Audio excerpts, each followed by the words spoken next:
Now, something else that inspired me early on. Now, I was born in Detroit, and my maternal grandmother, Ida Gantz, lived with us until she passed away. She was 5.5. I was 5.5 when she passed away. She was only 63, which even then was young, but she had heart trouble over the years. But she had such an influence on me that I really can say that despite the few years I was with her, I am the person I am now because of her. And there's a story that I heard that really made a great impact on me. She was driving down a street in Detroit, and her young daughter, who would later become my mother, was in the car with her. And she saw this black teenage boy in the street being surrounded and beaten up by some white thugs. She pulled her car over, locked my mother into the car, walked over to that group, separated them, and saved that young man.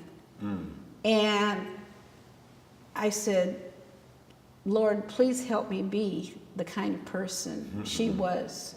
And I'm hoping to still live up to that expectation. She was courageous, because you didn't hear stories that often of white people really coming to battle or coming to defend anyone, whether it was an old person or a young child. Exactly. So that's courageous. And here she was, a woman by herself, a rather young woman, because my mother was very young at the time, and her daughter was in the car, but she locked it, hoping that would be enough, and she saved that young man. Wow. And perhaps he's still living.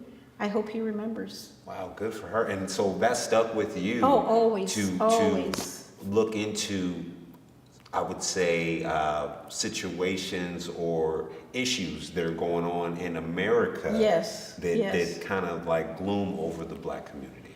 Well, after we moved to California when I was 8, I went to 9 schools the first 9 years of school, which was quite a problem for me, I would say, in many ways.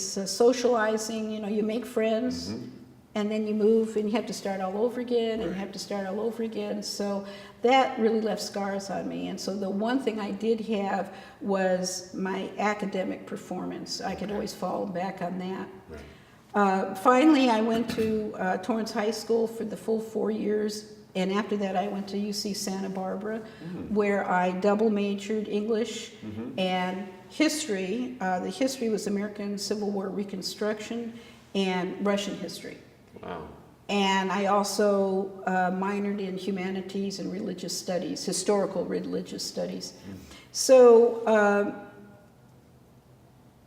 that really made a difference. I've had a lifelong desire to acquire as much information as I can about a lot of different things. And as a teacher, I was able to take students to various places in the world so they could see firsthand the things we studied about.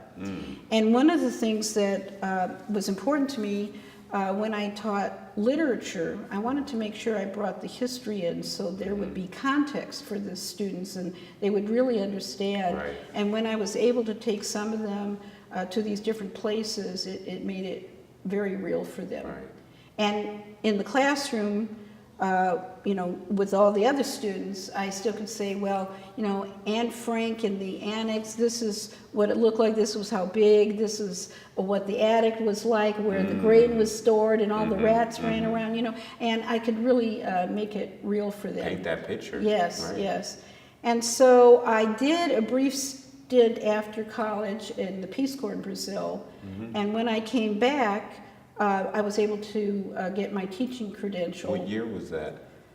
Well, I graduated college in '69, Okay. and then I got my teaching credentials, secondary, middle school, and high school in the '70s. Good. And I taught for over 37 years in the Los Angeles Unified School System. Wow. So, and I always made sure that, particularly during summers, I taught summer school at a variety of schools so that I could get a feel for the various ethnic populations. I never wanted to teach at an all-white school, for instance. So I did get a lot of input from those experiences, let alone when I was down south, from those experiences, from listening to friends out here, listening to my husband's stories, doing a lot of reading and research. So this book is loosely based upon my husband's life, and I say loosely, but there are just so many things that come up in the story, like the reference to Emmett Till, a very famous story that isn't always taught in our schools, but and people need to know about it. Every once in a while, it comes up, and the horrid pictures of what they did to that child. I'm not going to go into it now, but there are references like that to sit-ins and fair housing and the Watts riot, and so I did a lot of different kinds of research and interviews and that kind of thing.